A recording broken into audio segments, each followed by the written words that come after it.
not yet read it. So one of you has to read it. So, how big is the para? No, it's about 1.25 page. So, Yasmin, will you read? Yes, please. Okay. Go ahead.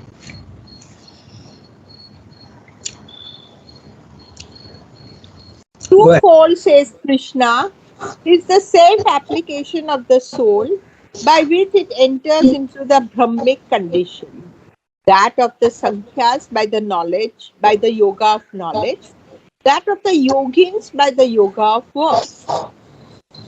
The identification of Sankhya with Jnana Yoga and of yoga with the way of works is interesting, for it shows that quite a different order of ideas prevailed at that time from those we now possess as a result of the great Vedantic development of Indian thought, subsequent evidently to the composition of the Gita, by which the other Vedic philosophies fell into desuetude as practical methods of liberation.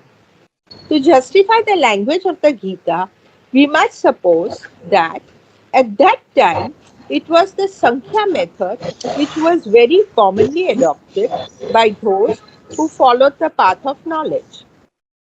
Subsequently, with the spread of Buddhism, the Sankhya method of knowledge must have been much overshadowed by the Buddhistic.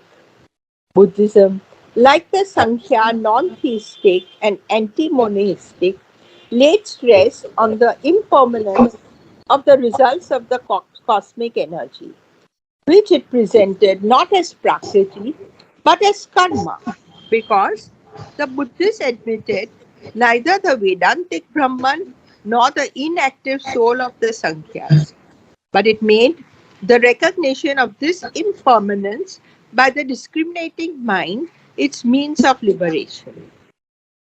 When the reaction against Buddhism arrived, it took up not the old Sankhya notion, but the Vedantic form popularized by Shankara, who replaced the Buddhistic impermanence by the cognate Vedantic idea of illusion, Maya, and the Buddhistic idea of non-being, indefinable nirvana, a negative absolute, by the opposite and yet cognate Vedantic idea of the indefinable being, Brahman, an ineffably positive absolute, in all in which all feature and action and energy cease, because in that they never really existed and are mere illusions of the mind. It is the method of Sankhya based upon these concepts of his philosophy. It is the renunciation of life as an illusion of which we ordinarily think when we speak now of the yoga of knowledge. But in the time of the Gita, Maya was evidently not yet quite the master word of the Vedantic philosophy, nor had it, at least with any decisive clearness, the connotation which Shankara brought out of it with such a luminous force and distinctness. For in the Gita, there is little talk of Maya and much of Prakriti, and even the former word is used as little more than an equivalent of the latter, but only in its inferior status. It is the lower Prakriti of the three gunas, Trigunya Maya, Prakriti, not elusive Maya, is in the teaching of the Gita the effective cause of cosmic existence. Yeah, very big para and very interesting para. So, very clearly he is distinguishing between the chapter is Sankhya, Yoga, and Vedanta, and all of them are different philosophies, but the Gita is combining, managing to combine them. So that's what we'll be reading now. So, what is the subject of this? How to get liberation. We can get liberation in two ways. That's what Krishna is saying. Twofold is the self application of the soul by which it enters into the Brahmic consciousness, the Brahmic condition, sorry. So what is the Brahmic condition? We can use different words, but basically it means that the soul escapes from the body-mind life prison. Okay? And the sadhaka does not identify himself anymore with the body-mind life like we do. We think that this is what I am.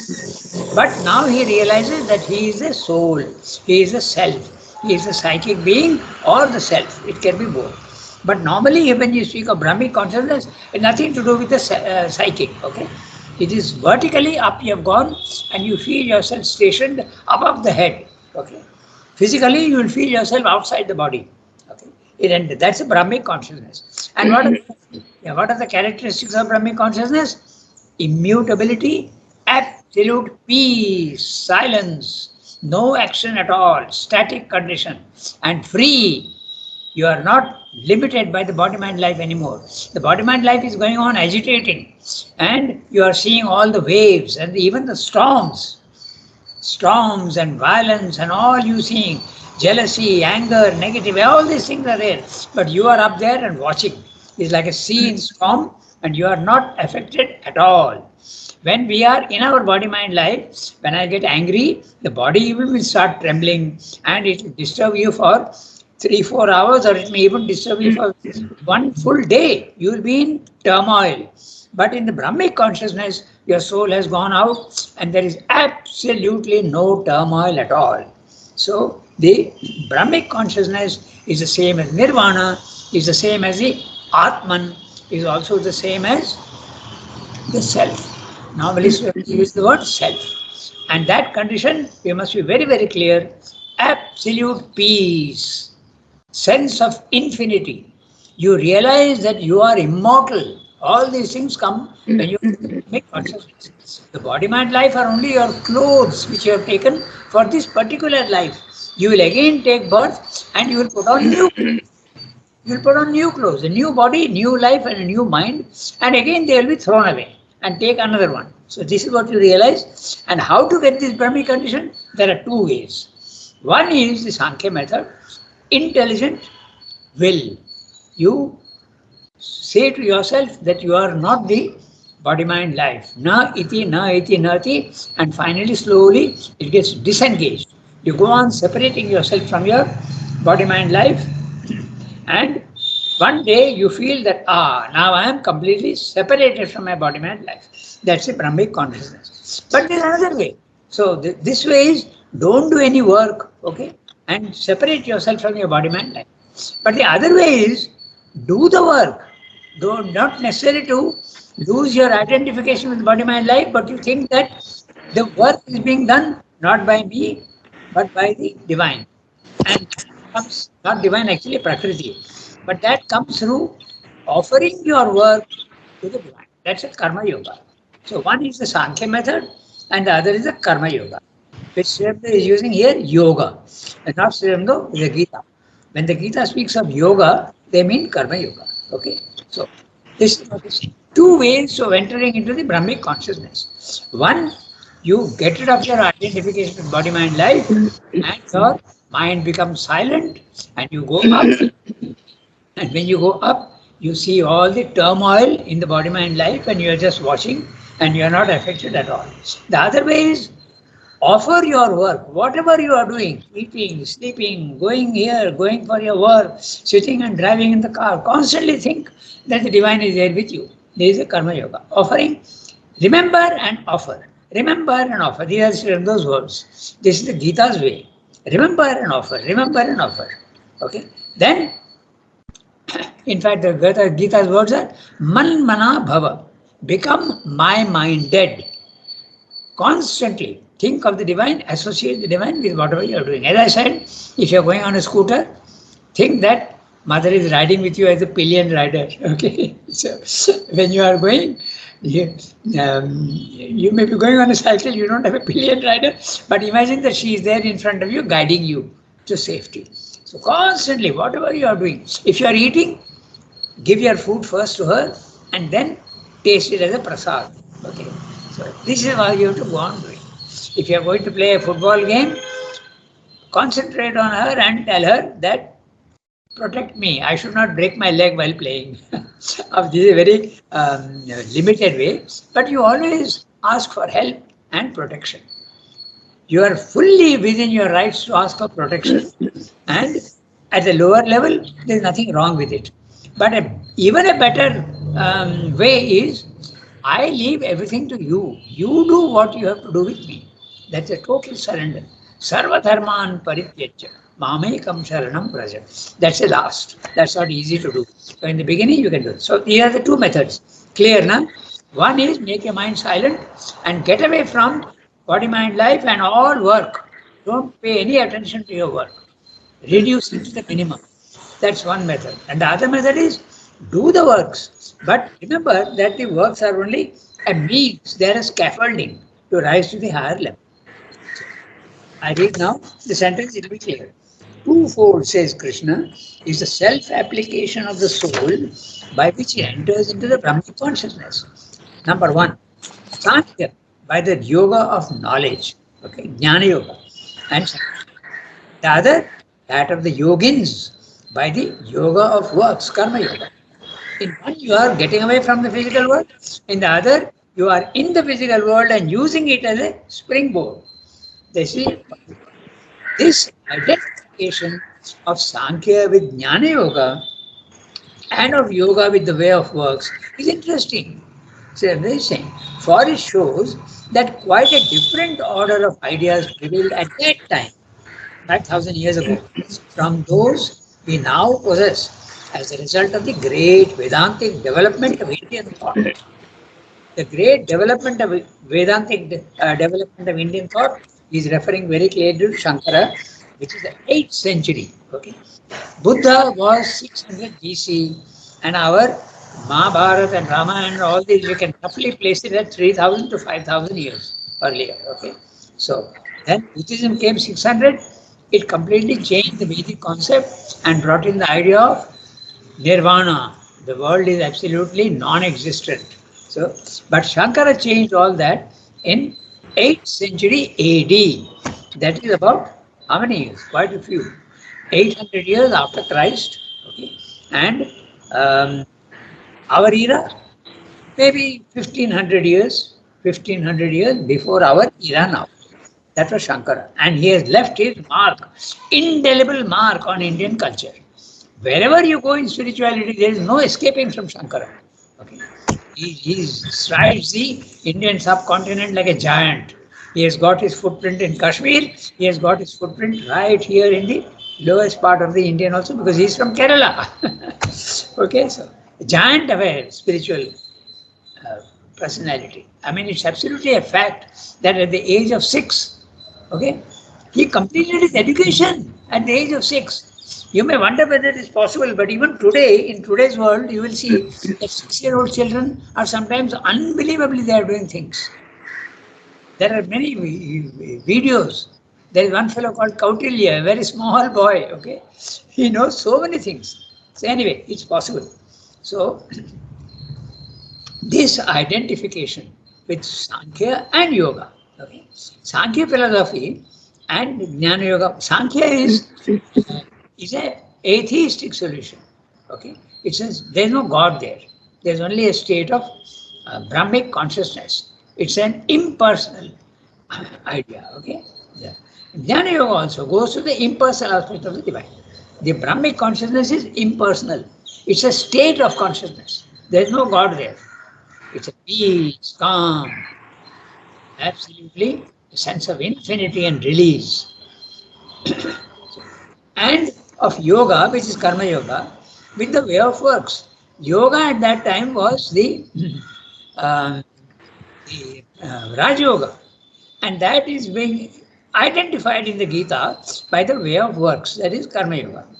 For it shows that quite a different order of ideas prevailed at that time from those we now possess as a result of the great Vedantic development. The great Vedantic development, Srimati is going to describe in great detail how Shankara changed some of the ideas. We'll see that. Very interesting. Subsequently, evidently to the composition of the Gita, by which the other Vedic philosophies fell into dissuetude. The Vedic philosophies were there were many. Okay? In fact, there are 9 Indian philosophies, and they fell into disuse. Disuse means disuse. They were not used anymore. Okay? So, as practical methods of liberation, slowly, there was a degradation, and from the Vedic period of 5,000 years, slowly, India was losing that because the nature of the physical world is that whatever is there, if there is a fire blazing, slowly the fire will die out, and finally there will be only glowing coals or glowing wood, and finally even that will disappear. This happens at all levels because the nature of the world is impermanence. Nothing is permanent. So there are great urges and great movements.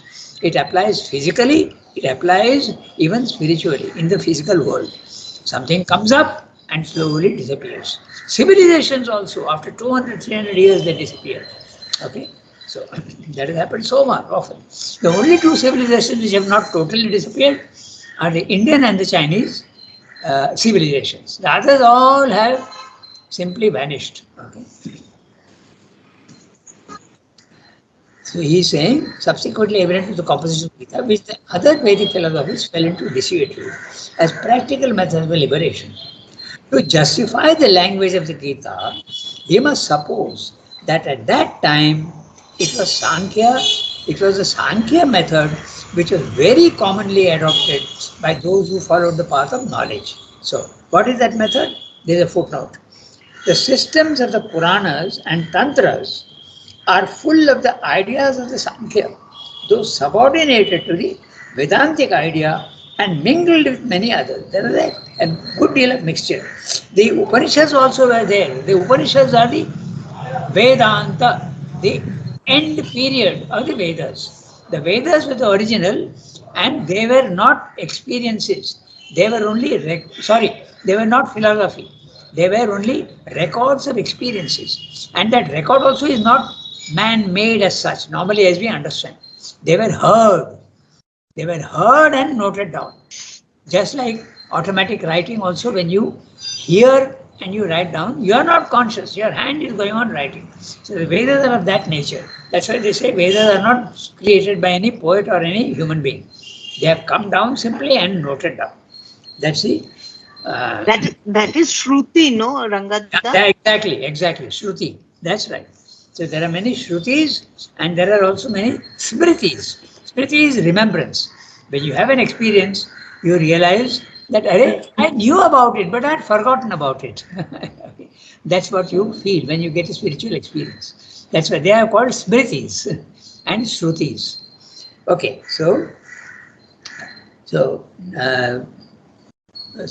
Buddhism. Okay, now I'll go back. Subsequently, with the spread of Buddhism, okay, 600 years, 600 BC, the Sankhya method of knowledge must have been much overshadowed by the Buddhistic. Okay? And what is saying? Buddhism, like the Sankhya, non-theistic and anti-monistic. So, Sankhya is non-theistic. That means it does not believe in God. It believes only in a condition of peace and calm and liberation. That's a non-theistic. Theos, God. Okay? So no personal God, only impersonal divine. You can't even say divine. You won't even admit that, okay? Non-theistic and anti-monistic. Monistic means the ultimate reality is only one, and that is the Advaita philosophy. The ultimate reality is one. But in the Sankhya, they say the reality, the self is innumerable. Everybody has got a self, and so there is a multiplicity of selves. That's a Sankhya philosophy. But the Vedanta philosophy is monistic. There is only one ultimate. Both are true. At the lower level, after all, your soul is quite different from my soul, isn't it? So it is a fact at the lower level. Sankhya is valid at the lower level. But as you keep going up higher and higher and higher, you see that everything is only one. It's exactly like a mango tree has got 500 fruits. Each one is slightly different in color, different in shape, different in size and weight. But All are mangoes. That's the essentiality. So depending on how you are looking at things, there is the Sankhya philosophy which is right at the lower level, and at the higher level Advaita philosophy, they are all one essentially. They seem to be different, but they are all one. There is a different anti-monistic. So Sankhya is anti-monistic. No, each mango is different. They are not the same. There are slight differences are there.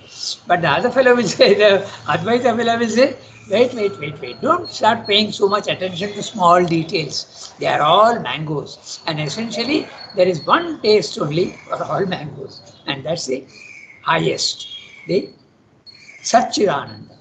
This is the difference between Buddhism and Sankhya and the Advaitic philosophies. Clear? So, Buddhism, like the Sankhya, non-theistic and anti-monistic, laid stress on the impermanence of the results of cosmic energy. So cosmic energy, you see cosmic energy as unconscious and mechanical. Okay, this is the nature of the Prakriti in the Buddhism. Okay, and it is true also. Is it not true that the river is flowing? There does not seem to be any consciousness in it. The wind is blowing, but there does not seem to be any purpose and consciousness in it. There is. That's the Advaita philosophy. But the Buddhistic philosophy, no. It's mechanical energy only. Okay? So that's it. Sankhya philosophy as well as the Buddhistic philosophy both say that there is Purusha and Prakriti and they are absolutely different. Buddhism goes so far as to say that Prakriti is non-existent. It's an illusion. There's nothing there. Okay. Whereas Sankhya is saying, no, Prakriti is mechanical energy. Okay. That's a difference. It's a different, how you look at it. Okay. So, and it made, because I'll go back to the sentence again. Buddhism, like Sankhya, non-theistic and anti-monistic, laid stress on the impermanence of the results of cosmic energy. The world is constantly moving, and the self, nirvana, is a non-moving, eternal, and it is infinite and eternal. Whereas the energy in the physical world is impermanent and moving all the time, which it presented not as Prakriti, but as karma. This is Buddhism. There is a karma. The work is going on, but Prakriti is the idea of the Sankhya. There is a small difference between Buddhism and Sankhya. Chandra is describing the Buddhistic method. Karma is there in Buddhism. Okay? It's a chain reaction. Whatever you do today, you will have an effect tomorrow.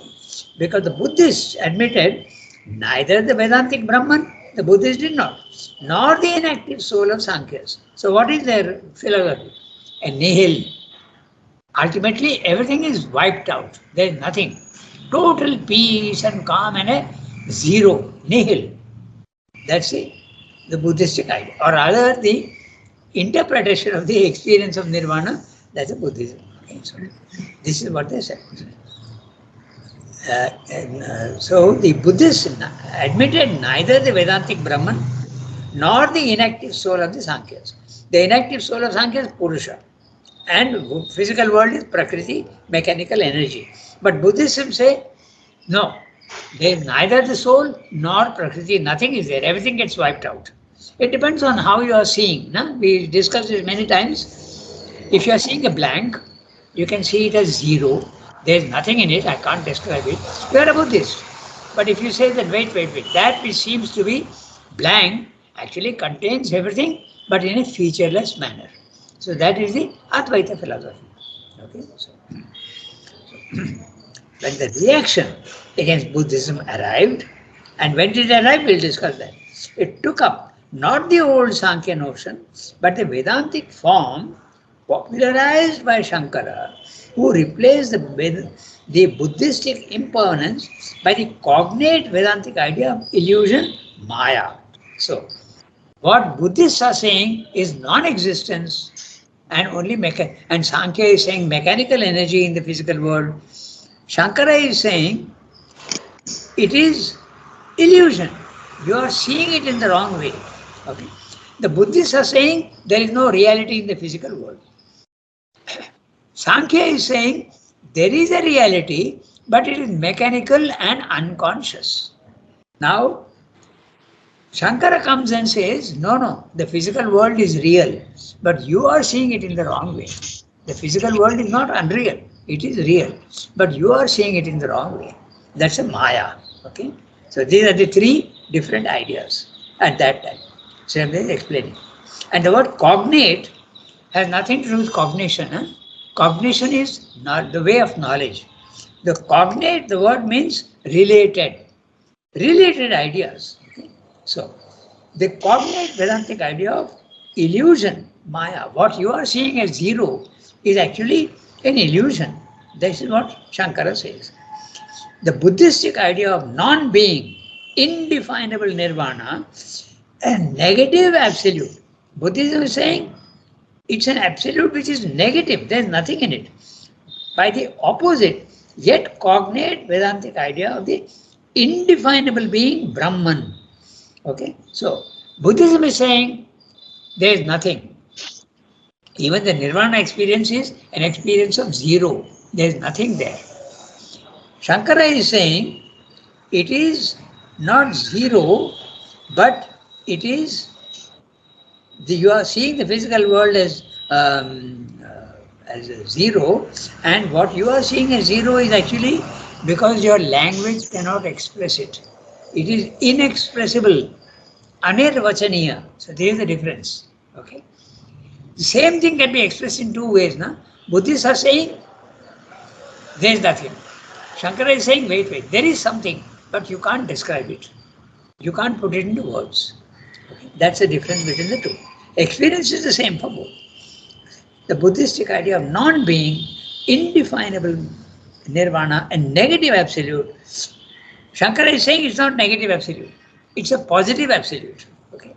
So by the opposite and yet cognate Vedantic idea of the indefinable being, Brahman, an ineffably positive absolute. There you are. Shankara's is positive absolute and the Advaitic philosophy is positive absolute. Buddhism is negative absolute. Nothing there, and Shankara is saying nothing seems to be containing everything without form and without your being able to see it. Your senses can't see it. Positive absolute in which all feature and action and energy sees. This is what we call featureless, indescribable. Everything is there in seed form. Okay. Energy sees because in that they never really existed and are mere illusions of the mind. It is the method of Shankara based upon these concepts of his philosophy. It is the renunciation of life as an illusion of which we ordinarily think when we speak now of the yoga of knowledge. When we speak Jnana Yoga, you are thinking of not as the Buddhistic idea of absolute negation, but mechanical energy, and it is illusion. You are not seeing the reality correctly. Okay? That's what Shraddha is saying. Jnana Yoga today does not say that the physical world is unreal. It says it seems to be an illusion because you can't understand, you can't describe it in any way. But in the time of the Gita, Maya was evidently not yet quite the master word of the Vedantic philosophy. The Vedantic philosophy is normally attributed to Shankara, and Maya became the word. But it was misunderstood. When Shankara used the word Maya, he meant that you are seeing through the wrong instruments. It's an illusion that you are seeing. You are seeing the illusion. The thing seen is not an illusion. It is real. It's a positive absolute. That's what he said. So, Maya, afterwards the word Maya came to mean total illusion, which is the misunderstanding of Shankara. But nowadays, slowly, I think everybody is slowly agreeing, all the philosophers, that the world is not unreal. It is quite real, but you are using the wrong instruments to see it. And when you use the wrong instruments, it seems to be an illusion. Okay, so Maya was evidently not yet quite the master word of the Vedantic philosophy, nor had it, at least with any decisive clearness, the connotation which Shankara brought out of it with such luminous force and distinction. Note that how much he is praising Shankara. Okay? That which you see as total nihil is not a nihil. You are seeing it in the wrong way. The world is real. Sarvam khalu idam Brahman is the statement in the Upanishads, and Shankara agrees fully with that. Okay? Don't call it a zero, don't call it something negative. It is something positive without features which you can't describe. Force and distinction. For in the Gita, there is little talk of Maya, but much of Prakriti. Prakriti is the Sankhya philosophy which Gita accepts fully at the lower level. So what's the difference between Maya and Prakriti? Prakriti is movement, impermanence, and only form and movement, forms. But Maya is that which is impermanent and seems to be unreal. That's the difference. So Gita is using the concept, it doesn't use the word Maya much, okay? There is one or two which is mentioned, but it is not used in the sense of illusion. It is used in the sense of Prakriti, mechanical energy. And even the former word is used as little more than an equivalent of the latter, but only in its inferior status. In other words, even if Gita speaks of Maya, it is using in the sense of Prakriti, movement and impermanence, but not as unreality. Okay, that's what he's saying. And that also is true only at the inferior status. In the lower levels, Sankhya is right. Okay. But at the higher levels, it is not right because everything becomes one and absolute reality. It is the lower Prakriti of the three gunas. The three gunas, Sattva, Rajas, Tamas. And Sattva, Rajas, Tamas are the qualities of matter, life and mind, which we call level 1. So this concept of level 1, level 2, level 3 is very, very useful. Okay? Because then you understand how things go on changing. Level 1, you are seeing the physical world and seeing it as real. Level 2, when you go, you are likely to see the physical world as unreal. Go to level 3 and you will see that your way of looking was wrong. There is nothing wrong with the physical world. So, it is the lower Prakriti of the three gunas because there is a higher Prakriti also, remember. Okay? Para Prakriti and Apara Prakriti in the Gita. The Gita makes a distinction. It is the lower Prakriti of the three gunas. Traigunyamayi Maya. Traigunyamayi. The gunas are Sattva, Rajas, Tamas. Tamas corresponds to the body, corresponds. The body's characteristic is tamas. The characteristic of the vital, that is the life, prana, is movement, okay, and energy. And the third one is the mind, mana, okay. Manomaya Purusha, Manomaya. These are the three, and that is the Sattva. Prakriti, not elusive Maya, is in the teaching of the Gita the effective cause of cosmic existence. It is Prakriti that creates the world. If you want to see it in Sri Aurobindo way or in the Advaita way, at the highest level, Sat, Chit, Shakti, Ananda. Chit and Shakti are together.